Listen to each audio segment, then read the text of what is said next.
एक फौजी बेचारे नवा नवा ब्याह होया ते ब्याह बाद बेचारे की छुट्टी तोले गै खत्म होई। छुट्टी तोले खत्म होई ते बेचारा चली गया वापस अपनी जोंटा बिच। जेल्लै अपनी जोंटा वापस चली गया ते ओदी लाड़ी ने पिछों रोई रोई अद्धी चुक्की लई। तो फौजी दी जेहड़ी सस ही उन्हें चिट्ठी लिखी अपने जवाई गी। उन्हें आख्या बच्चा तेरी याद पिछे मेरी कुड़ी रोई रोई अद्धी हुई सुक्की है तिल होई कोहा चाली छुट्टी लेइयै कुदै घर चक्कर लाइया।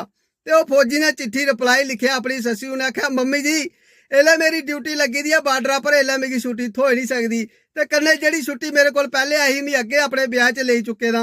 ते ओदी सस्सू ने दोबारा चिट्ठी लिखी। उन्हें आख्या बच्चा चाहे कोई बहाना बहूना मारियै कोई मारी मूरी के छोड़ लेकिन 10 दिन गै सही छुट्टी लेइयै घर आ।